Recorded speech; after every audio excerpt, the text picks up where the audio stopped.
A'udzu billahi minasyaitonir rajim. Bismillahirrahmanirrahim. Assalamualaikum warahmatullahi wabarakatuh. Yang kami hormati Bapak Haris Syamsuddin selaku dosen pembimbing mata kuliah Evaluasi Program Pendidikan MPI 3A serta teman-teman MPI 3A yang kami sayangi. Alhamdulillahirrabbilalamin. Kami panjatkan puja dan puji syukur atas kehadirat Allah Subhanahu wa Ta'ala, karena atas limpahan rahmat, taufik serta hidayahnya kita semua dapat bertemu lagi di pertemuan ke-13 mata kuliah evaluasi program pendidikan. Namun sebelum pertemuan ini dimulai, mari kita bersama-sama membaca doa. Semoga apa yang kita pelajari nantinya dapat bermanfaat bagi kita semua. Amin amin ya rabbal alamin.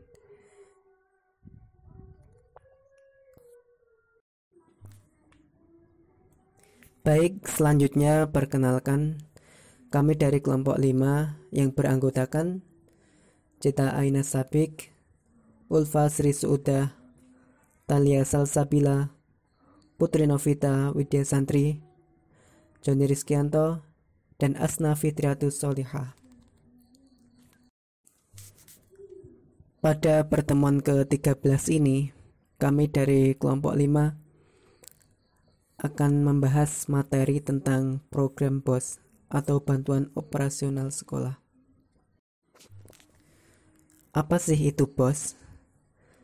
Pengertian BOS atau bantuan operasional sekolah adalah suatu program pemerintah yang pada dasarnya untuk menyediakan pendanaan biaya operasional maupun non-operasional bagi satuan pendidikan, yaitu baik pendidikan dasar maupun pendidikan menengah pertama, sebagai pelaksana program wajib belajar 9 tahun.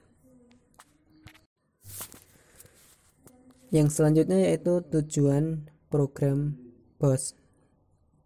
Secara umum, program BOS atau bantuan operasional sekolah bertujuan meringankan beban masyarakat terhadap pembiayaan pendidikan, yaitu dalam rangka wajib belajar 9 tahun yang bermutu. Dan secara khusus, program BOS bertujuan untuk pertama yaitu A. Membebaskan pungutan bagi seluruh siswa SD negeri dan SMP negeri terhadap biaya operasional sekolah, kecuali yaitu pada rintisan sekolah bertaraf internasional atau RSBI dan sekolah bertaraf internasional atau SBI. Yang kedua yaitu B. Membebaskan pungutan bagi siswa miskin atau kurang mampu dari seluruh pungutan dalam bentuk apapun, baik itu di sekolah negeri maupun sekolah swasta. Yang ketiga atau C. Meringankan beban biaya operasional sekolah bagi siswa di sekolah swasta. Yang selanjutnya yaitu tentang pembagian pendanaan pendidikan. Berdasarkan pada Peraturan Pemerintah Nomor 48 Tahun 2008 tentang pendanaan pendidikan. Pendanaan pendidikan menjadi tanggung jawab bersama antara pemerintah, yaitu pemerintah pusat, pemerintah daerah, dan juga masyarakat. Dalam peraturan tersebut, biaya pendidikan dibagi menjadi 3 jenis, yaitu biaya satuan pendidikan, biaya penyelenggaraan atau pengelolaan pendidikan, serta biaya pribadi peserta didik. Adapun maksud atau penjelasannya yaitu sebagai berikut. Pertama, tentang biaya satuan pendidikan. Biaya satuan pendidikan adalah suatu biaya penyelenggaraan pendidikan pada tingkat satuan pendidikan yang biasanya meliputi biaya investasi, biaya operasional, bantuan biaya pendidikan, dan beasiswa. Yang kedua yaitu biaya penyelenggaraan atau pengelolaan pendidikan.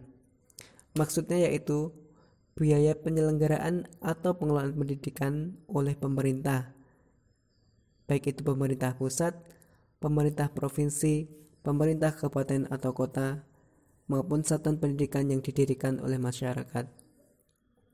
Yang ketiga yaitu biaya pribadi peserta didik. Maksud dari biaya pribadi peserta didik adalah biaya personal yang meliputi biaya pendidikan yang harus dikeluarkan oleh peserta didik itu sendiri agar peserta didik tersebut bisa mengikuti proses pembelajaran secara teratur dan berkelanjutan. Adapun selanjutnya yaitu hal-hal yang perlu diperhatikan dalam pengelolaan program BOS. Hal-hal yang perlu diperhatikan dalam pengelolaan program BOS yaitu pertama,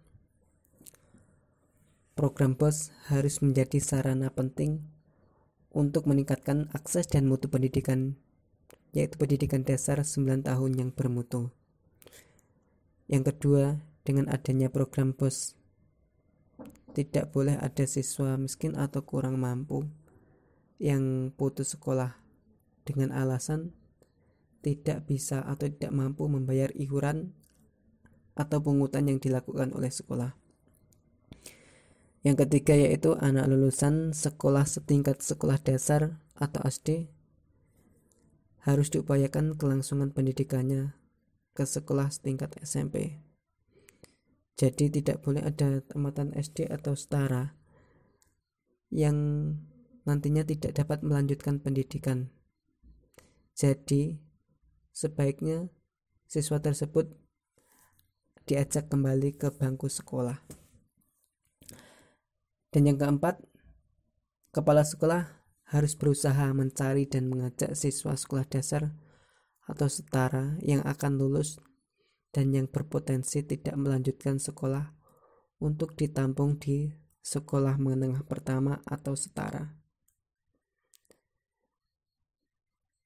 Jadi, bila ditemukan ada anak putus sekolah yang masih berminat melanjutkan pendidikan, agar juga bisa diajak kembali ke bangku sekolah.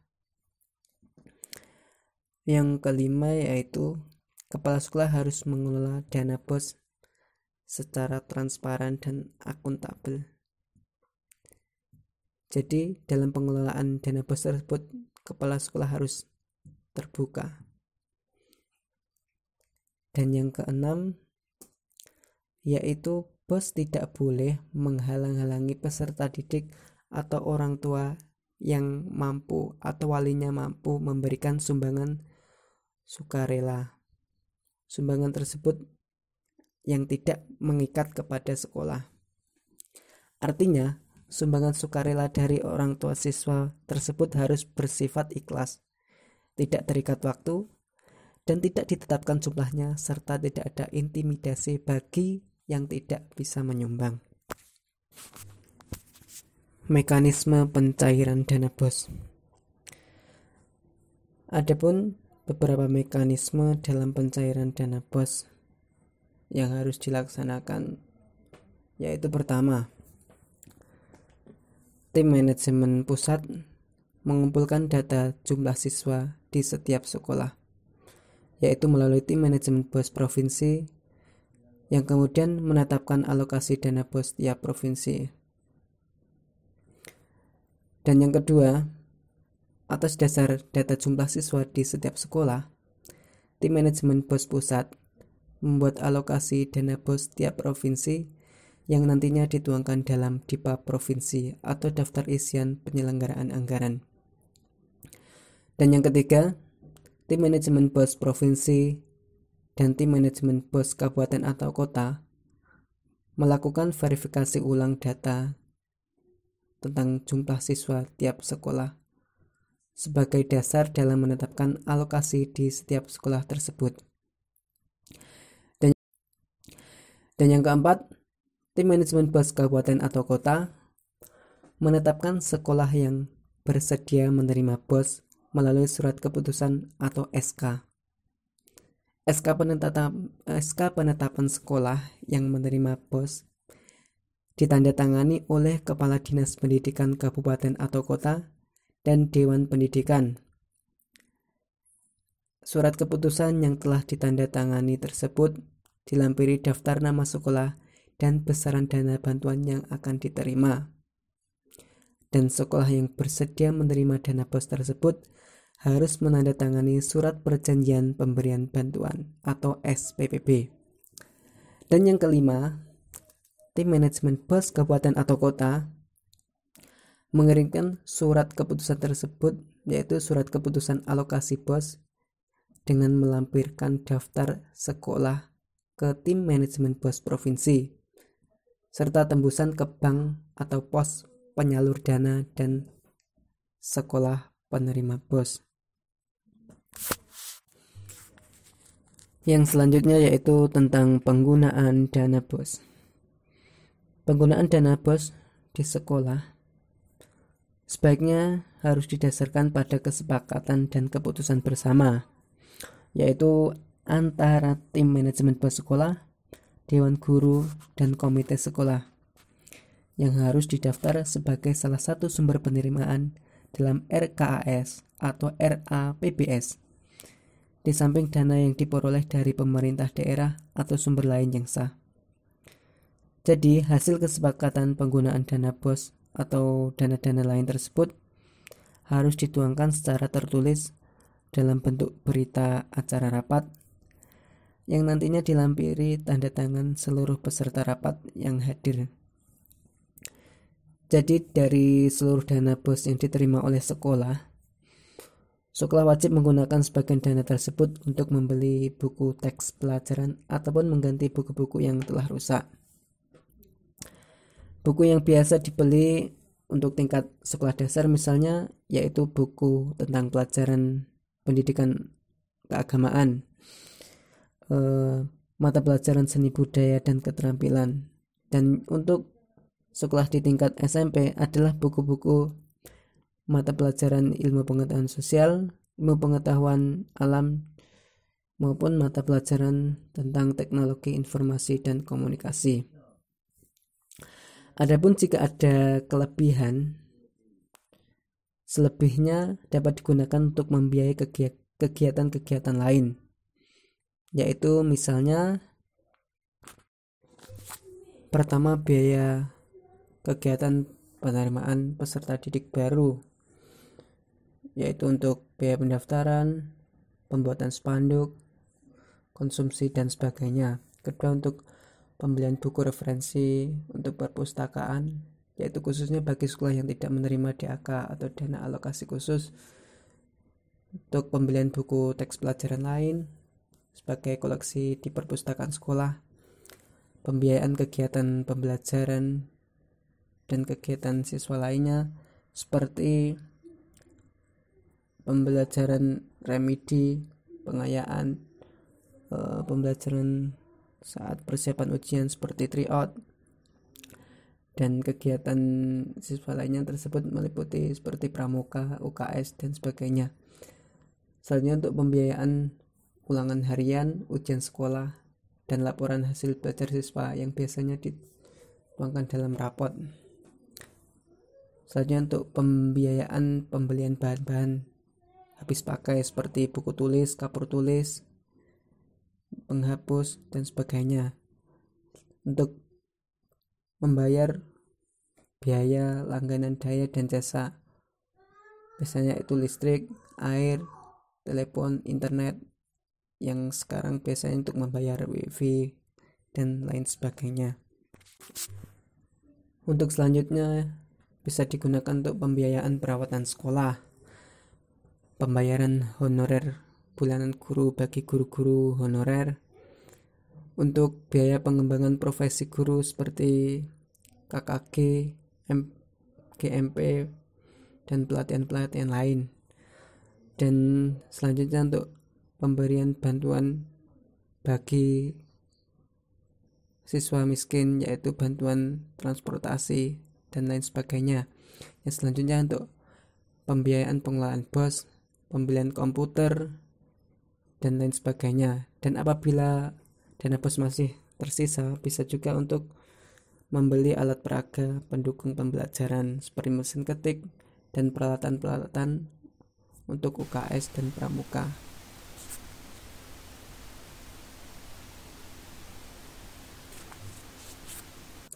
Selanjutnya yaitu tentang permasalahan pengelolaan dana BOS dan solusinya. Dalam pengelolaan dana BOS tentu ditemui berbagai permasalahan. Misalnya yaitu mulai pertengahan 2010, Kementerian Pendidikan Nasional mulai menggunakan mekanisme baru tentang penyaluran dana BOS. Jadi penyaluran dana BOS tidak seperti pada mulanya, yaitu dana BOS mulai tahun 2010 tersebut tidak lagi langsung ditransferkan dari bendahara negara ke rekening sekolah, namun ditransferkan ke kas APBD yang selanjutnya baru ke rekening sekolah. Mekanisme baru ini memiliki tujuan memberikan kewenangan lebih besar kepada pemerintah daerah dalam penyaluran dana BOS. Dengan cara ini diharapkan pengelolaan menjadi lebih tepat waktu, tepat jumlah, dan tidak ada penyelewengan. Karena sebelumnya, masalah utama dana BOS terletak pada lambatnya penyaluran dan pengelolaan di tingkat sekolah yang tidak transparan. Jadi pengelolaan di tingkat sekolah seringkali tidak transparan atau terbuka. Namun dengan adanya perubahan mekanisme penyaluran dana BOS yang sesuai dengan mekanisme APBD tersebut, secara tidak langsung mengundang keterlibatan birokrasi dan politisi lokal dalam penyaluran dana BOS tersebut. Akhirnya konsekuensi yang harus ditanggung sekolah harus menanggung biaya politik dan birokrasi. Sekolah harus rela membayar sejumlah uang muka ataupun pemotongan dana sebagai syarat pencairan dana BOS. Jadi bisa dikatakan sekolah harus memancing dulu agar dana BOS tersebut keluar. Hal lain yaitu terjadi di mana kepala sekolah dan guru juga harus loyal pada kepentingan politisi lokal ketika musim pilkada. Dengan demikian, praktik korupsi dalam dana BOS tersebut semakin marak karena banyaknya aktor yang terlibat dalam penyaluran dana BOS tersebut. Yang selanjutnya yaitu tentang penyebab timbulnya masalah. Adapun beberapa penyebab timbulnya masalah-masalah dalam program BOS yaitu pertama, tentang pengalokasian dana yang tidak didasarkan pada kebutuhan sekolah, namun pada ketersediaan anggaran. Seharusnya pengalokasian dana BOS tersebut didasarkan pada kebutuhan sekolah, agar tidak terjadi tumpang tindih antara kebutuhan dengan anggaran yang disediakan. Karena tiap-tiap sekolah itu memiliki kebutuhan yang berbeda-beda. Ada kalanya sekolah yang membutuhkan dana sedikit dan ada sekolah yang membutuhkan dana banyak. Dan jika anggaran dalam sekolah tersebut di tiap-tiap sekolah tersebut disamakan, tentu sekolah yang membutuhkan dana sedikit tersebut akan memancing timbulnya korupsi karena anggaran BOS tersebut berlebih. Sedangkan di sekolah yang membutuhkan banyak dana akan mengalami kekurangan karena kebutuhannya tersebut tidak akan terpenuhi. Seharusnya pengalokasian dana tersebut didasarkan pada kebutuhan sekolah, bukan pada ketersediaan anggaran. Yang kedua yaitu alokasi dana BOS dipukul rata. Dengan adanya alokasi dana BOS yang dipukul rata atau disetarakan tersebut, tentu menimbulkan masalah. Karena setiap sekolah tersebut memiliki perbedaan. Di setiap daerah-daerah tersebut memiliki perbedaan. Sekolah A memiliki kebutuhan dan masalah berbeda dengan sekolah B. Jadi jika disamakan, alokasi dana BOS tersebut tidak samakan, maka timbullah masalah. Dan yang ketiga yaitu permasalahan tersebut timbul karena adanya korupsi dana pada tingkat pusat Kemendiknas maupun jajarannya. Dan yang keempat, masalah tersebut bisa timbul akibat Dinas Pendidikan meminta ataupun memaksa sekolah untuk membuat pengadaan barang kepada perusahaan tertentu yang sudah ditunjuk oleh Dinas Pendidikan. Jadi Dinas Pendidikan sudah menunjuk kepada sekolah untuk melakukan pengadaan barang kepada perusahaan A, perusahaan B maupun perusahaan C. Hal tersebut tentu menimbulkan problem atau masalah. Dan yang kelima yaitu kepala sekolah menggunakan dana BOS untuk kepentingan pribadi melalui penggelapan dana maupun korupsi. Dan yang keenam, meskipun sudah ada dana BOS, uang yang dikeluarkan oleh orang tua murid cenderung bertambah mahal setiap tahunnya. Itulah beberapa penyebab timbulnya permasalahan dari dana BOS.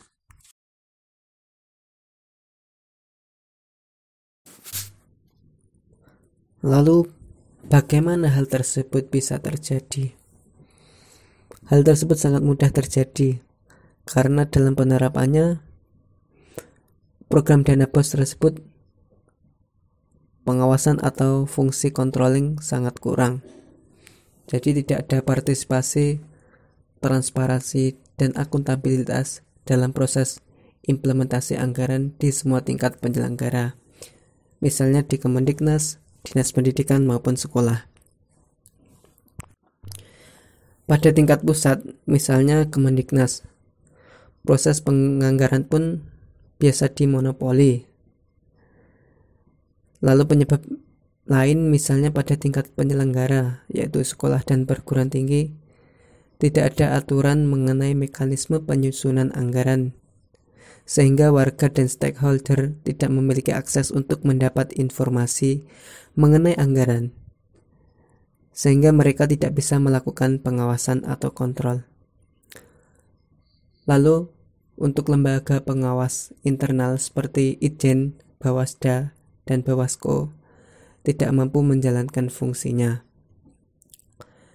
Dan pada tingkat sekolah, semua kebijakan baik itu kebijakan akademis maupun finansial direncanakan dan dikelola oleh kepala sekolah, dan seringkali komite sekolah tersebut kewenangannya dibajak oleh kepala sekolah.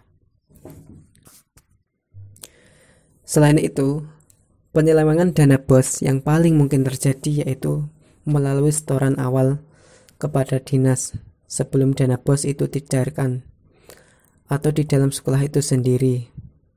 Berhubung sekolah tidak melakukan kewajiban mengumumkan APBS atau anggaran pendapatan belanja sekolah pada papan pengumuman sekolah.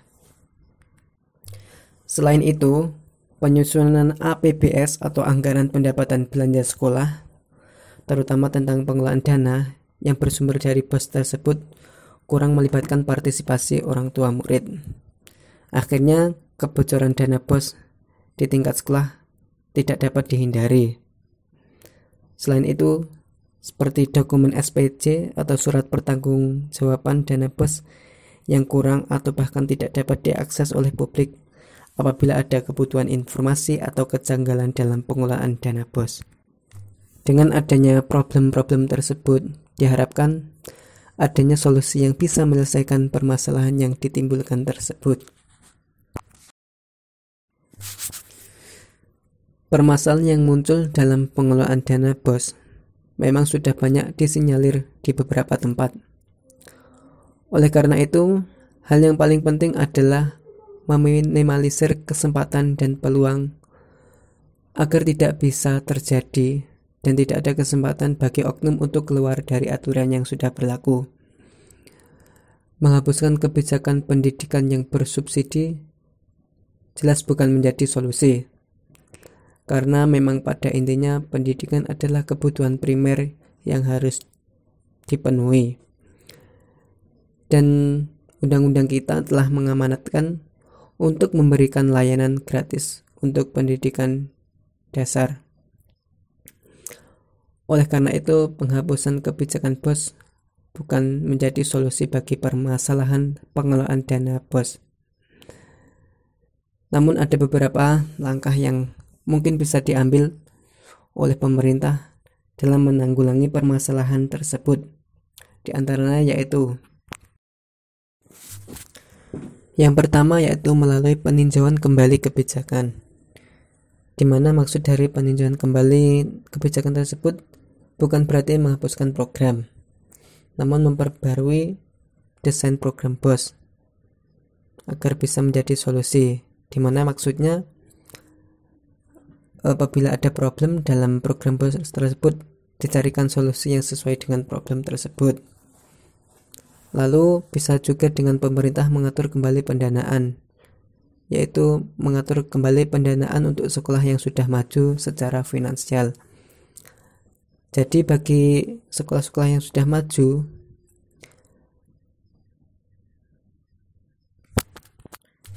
bisa dikurangi dana subsidi BOS tersebut ataupun tidak mendapatkan dana BOS tersebut. Dan juga aturan khusus untuk warga negara yang sudah tidak layak untuk mendapatkan subsidi. Maksudnya, bagi warga negara yang sudah layak tidak mendapatkan subsidi, berarti sudah mampu, tidak layak mendapatkan dana BOS. Jadi siswanya atau anaknya tersebut tidak mendapatkan dana BOS. Yang kedua, dengan dana berkeadilan. Dana berkeadilan sudah saatnya diberlakukan untuk pengelolaan subsidi pendidikan. Jadi tidak sepantasnya peserta didik yang orang tuanya mampu, yaitu mampu secara finansial, masuk dan sekolah di sekolah yang mendapatkan subsidi dari pemerintah.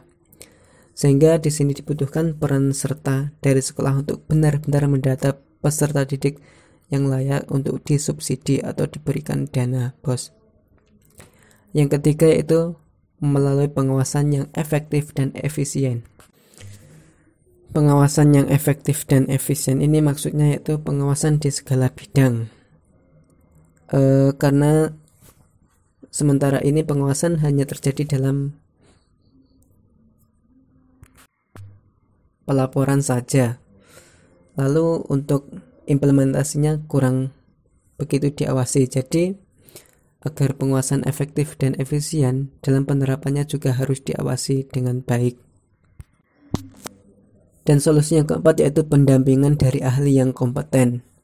Maksud dari pendampingan dari ahli yang kompeten tersebut bukan harus didampingi oleh profesor atau dosen dari ahli keuangan, namun minimal dari orang-orang atau lembaga sosial yang paham tentang pengelolaan pendidikan, sehingga pemahaman terhadap pengelolaan pendidikan akan menjadi dasar yang kuat bagi teknis pelaksanaan pengelolaan BOS.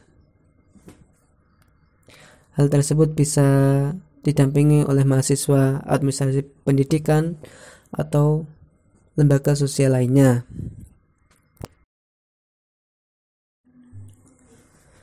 Analisis pembahasan.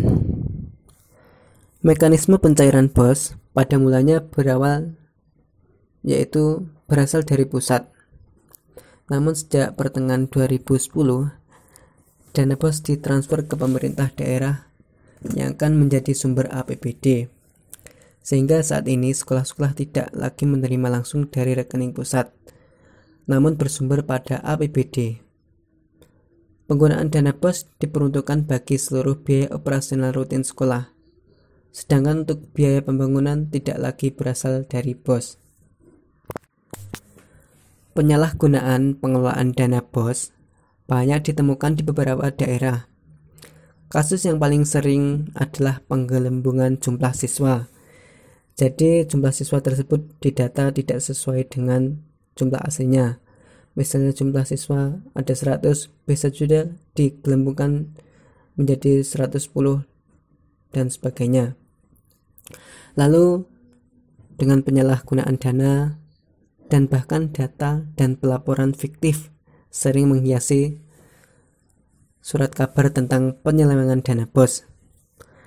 Hal tersebut sering dipicu oleh sistem yang berjalan, yaitu lemahnya pengawasan dan partisipasi publik yang kurang, sehingga menyebabkan tujuan dari adanya subsidi BOS menjadi kurang dan cenderung berkurang kemanfaatannya. Maka dari itu, diperlukan tindakan preventif dari setiap lembaga dan elemen masyarakat untuk kemajuan dan pengefektifan pengelolaan dana BOS. Di antara solusi yang bisa diterapkan yaitu dengan mengkaji kembali kebijakan yang sudah diterapkan. Karena pada dasarnya suatu kebijakan tidak mungkin langsung cocok atau bisa diterapkan. Jadi sangat perlu untuk dikaji ulang. Selain itu, kebijakan dana berkeadilan juga bisa diterapkan menjadi salah satu solusi dari permasalahan tersebut. Karena kondisi orang tua dan siswa dari setiap daerah dan sekolah berbeda-beda, maka yang perlu diberikan subsidi adalah orang-orang yang benar-benar layak mendapatkan subsidi dana BOS tersebut. Lalu dengan pengawasan yang lebih efektif dan efisien demi mendukung pencapaian tujuan dana BOS yang lebih baik. Solusi lain yang bisa dicoba yaitu dengan memberikan pendampingan tenaga ahli yang kompeten agar mempermudah pengelolaan dan efektivitas penggunaan dana BOS. Misalnya itu pendampingan oleh mahasiswa administrasi pendidikan serta ahli lain dalam bidang manajerial pendidikan yang bisa menjadi pendamping utama dan ikut membantu dalam mengarahkan. Karena hal tersebut yaitu kurangnya tenaga profesional terkait administrasi dan manajemen sekolah yang ada di sekolah menjadi salah satu permasalahan.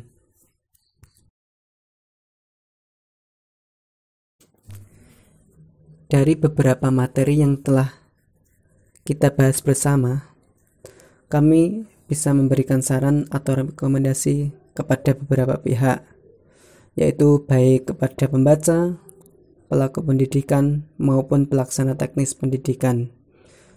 Adapun beberapa saran atau rekomendasi tersebut diantaranya itu pertama, para stakeholder atau pemangku pendidikan, yaitu guru, kepala sekolah, siswa, orang tua murid atau wali murid, maupun masyarakat, sebaiknya ikut serta dalam mengawasi dan berpartisipasi aktif dalam proses pengelolaan dana BOS.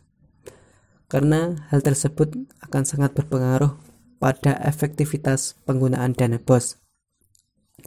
Yang kedua, kepada para pelaku pendidikan atau pihak lembaga pendidikan untuk bisa kooperatif dan terbuka, di mana asas transparansi atau terbuka dan akuntabilitas harus dijadikan patokan dalam pengelolaan dana BOS tersebut. Dan yang ketiga, kepada pemangku kebijakan untuk terus mengkaji dan mengevaluasi kebijakan yang telah dikeluarkan dan diterapkan, termasuk juga tentang efektivitas pengelolaan dana BOS.